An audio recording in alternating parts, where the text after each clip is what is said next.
Gusto mo bang matuto kung paano gawin ang combo na ito kay Leslie? Yung Cancel Ultimate Combo na kahit tank ay kaya mo i-take down. Ito ay si Lux. Hi everyone! Siya ay kilala dahil sobrang lupit niyang kumombo dito kay Leslie.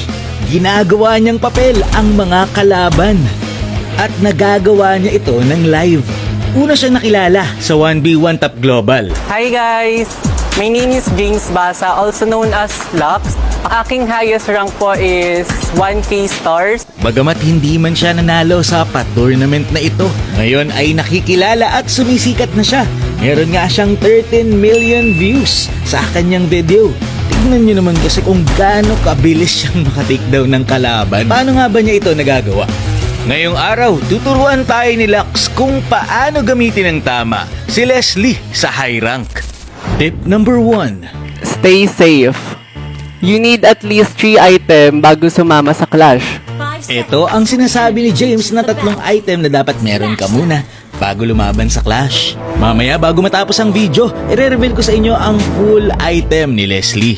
Pero para sa kanyang tip number 1, kailangan daw sa early game hindi ka nagkiklear ng minion wave kapag merong minion. Lalo na kapag early game pa lang kasi lalalim ng lalalim ang pwesto ng inyong minion kaya mas delikado. Mas mabuti kung aantayin mong mag-clear ang kalaban mo saka mo ito haharasin. Dapat tamang lasit ka lang ng minions ng kalaban kasi the more na mas malapit ka sa tore, mas safe ka at mahaharas mo ang kalaban. Tip number 2. Maximize Leslie's passive. Hanggat maaari, huwag ka munang mag-skill 1 kung meron ka pang passive. Sayang kasi yung damage na maibibigay mo. Tignan nyo, kapag meron pa akong passive tapos ako ay nag-skill 1 at nag-basic attack sa kalaban, ang damage ko sa kalaban ay isa lang. Tapos ang next basic attack ko, normal na. Kaya sayang yung passive. Kailangan, pagka-basic attack mo ng passive, saka ka mag-skill 1 para double true damage. Ganun ang gagawin mo sa lahat ng skill. Huwag mong pagsasabay-sabayin ang paggamit ng mga skill mo. Tip number 3. Cancel ultimate quickly. Eto na, kailangan practicein mo to sa practice mode bago mo gawin sa totoong game. Passive muna, tapos ultimate diretso cancel, tapos pindot agad ng basic attack. Ganito, practicein mo muna ng paulit-ulit utang na loob bago mo gawin. At kailangan mabilis ka na bago mo gawin sa totoong game. Kaya natin kinakancel ang ultimate ni Leslie kasi mahina pa ang ultimate niya kapag puno pa ang buhay ng kalaban at mabagal ito pumutok. Mas lumalakas kasi ang ultimate ni Leslie kapag low health.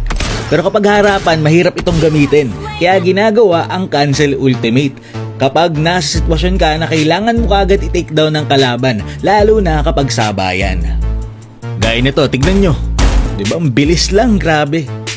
Idagdag na rin natin na kapag nag-ultimate ka dito kay Leslie at merong kalaban na humarang, pwede kang mag-second skill bago matapos ang ultimate para yung last bullet ay tatama sa kalaban. Makakatulong din ang paggamit ng skill 1 habang naka-ultimate dahil mas mapapalakas nito ang damage ng iyong ulti. Tip number 4. 5 true damage. Ito na ang ultimate combo kay Leslie. Tignan nyo ng mabuti. Sa ganun kabilis na panahon, makakalimang bullets ka na. Tignan nyo, bilangin nyo ah. Bagalan lang natin. 1, 2, 3, 4, and 5. Passive skill 1 tapos depende na sa'yo kung ano ang pagkakasunod-sunod. Depende sa sitwasyon. Gaya nito, tignan nyo naman. Kapag na-master nyo ang technique na ito, grabe yung laki ng advantage mo kapag Leslie user ka. Panoorin nyo kung paano dumurog si James ng kalaban gamit yung combo.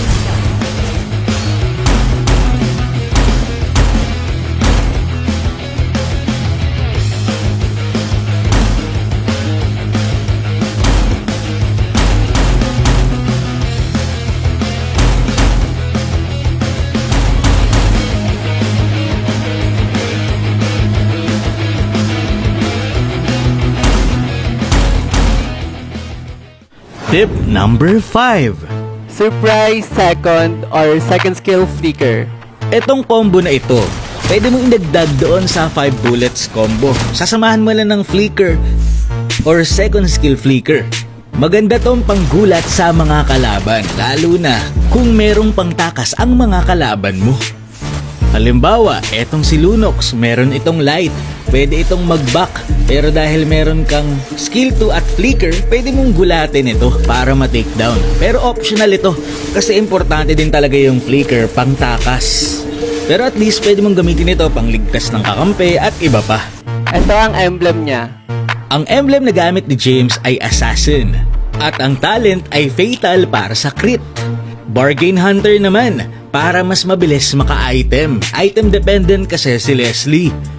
At sa kanyang core talent, Lethal Ignition, para mas mabilis maka-burst. Ito ang mga item. Ito ang kanyang mga item, pero depende sa sitwasyon kung ano ang gagamitin niya. Ang naiiba lang dito ay ang Great Dragon Spear. Tandaan mo, magbibuild ka lang ng Great Dragon Spear kapag kaya mo nang maka one hit gamit ang Cancel Ultimate Combo.